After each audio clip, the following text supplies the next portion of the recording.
No one will be promoted.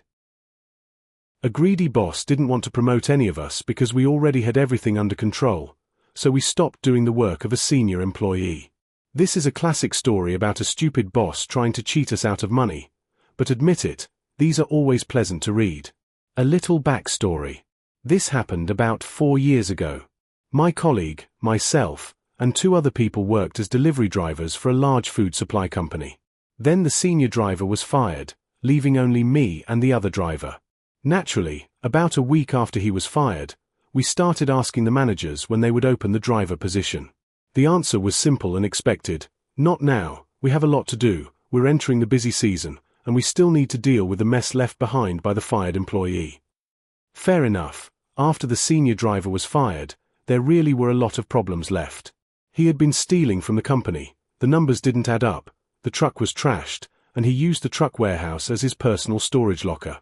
There was a lot of work to clear out. As for the 2 of us, I had about 3 years of experience and my colleague had almost 5 years in the position. From my point of view, he was the one who should have received the promotion. More seniority, a wife, and kids. At that time, all I had was my code, plus the promotion gave an extra $1.50 an hour. For me, it was obvious. But we both felt that management might want to put me in that position because the big boss had long been in conflict with him. They didn't see eye to eye, and I usually got along better with office politics. About 3 months after the senior was fired, everything had more or less settled down, and we raised the issue again. When will the senior driver position be posted? An extra $1.50 an hour isn't pocket change, and with overtime, it would be even more, and we almost always had 10 to 20 hours of overtime per period. When we asked about the position again, we got the same answer: we're working on it, just be patient. As soon as we can, we'll open the vacancy and make one of you the senior. This annoyed both of us, but it annoyed my colleague more because he felt the position should have been his a long time ago. He was the one handling the daily routing and making 10-minute calls during off hours. He arranged mechanic visits. We were a remote unit a 4-hour drive away from the distribution center. He communicated with warehouse staff and operations managers, bought equipment and supplies at local stores, and so on. I suggested contacting management, expressing my opinion, and speeding up the process. He declined my help because he didn't want to argue with the big boss again and risk the promotion. No problem. So we continued to wait. After 8 months, during which we had missed out on $4,224 in base pay, not including overtime, my colleague was at his breaking point. Usually, he only talked about problems when he was truly enraged, but now he was bringing up the topic almost every week for a month. Finally, he called the manager again and asked when they would finally open the vacancy. The answer: well, you guys are doing great over there, everything is under control, so we don't see the need to create a new position. Oh yeah, that really set us off. Nobody needed to create a new position. The senior driver position had existed for years before that guy was fired. I offered my help and ideas on how to speed up the process again and was rejected again. Until, 2 days after he had processed it all, my colleague called me and told me to do whatever I wanted. So, I did.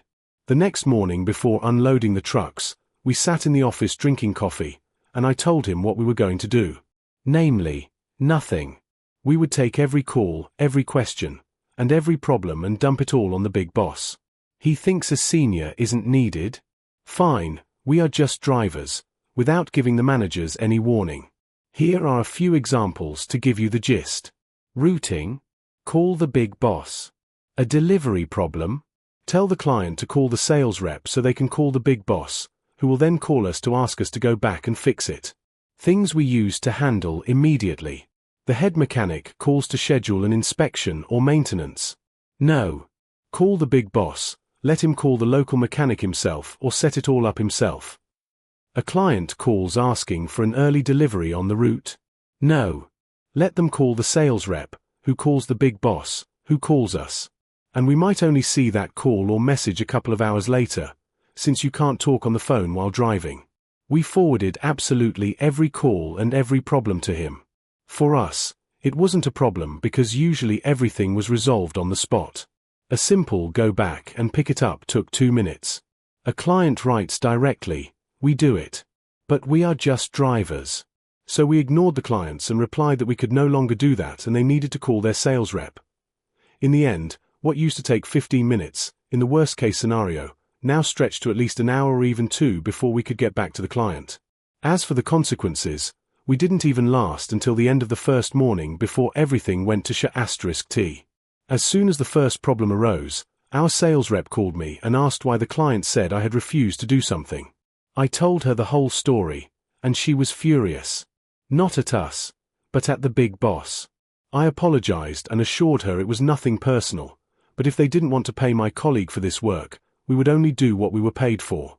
She said she would settle everything, but she refused to work with the big boss. She said she'd rather quit. A serious statement from someone with 25 years of experience. A couple of hours later, the big boss called my colleague and me. He apologized, said he was wrong, said he would open the vacancy, invited us to apply, and asked us to go back to the way things were. We said no.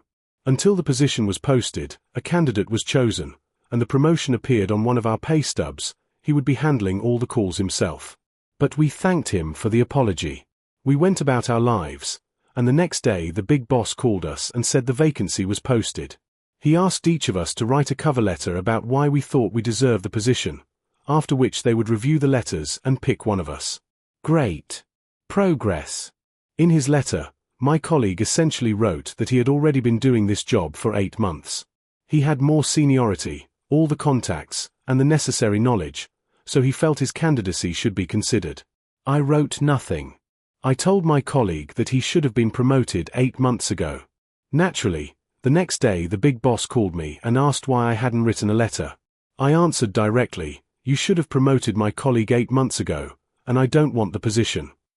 A few days passed, and my colleague received his well-deserved promotion. The main push came from the sales rep. A couple of months later, we found out she had called her VP, told them the whole thing was complete *T, and refused to work with the big boss because she couldn't stand him. In the end, the VP of sales met with the VP of operations, and the magic happened. That's malicious obedience for you.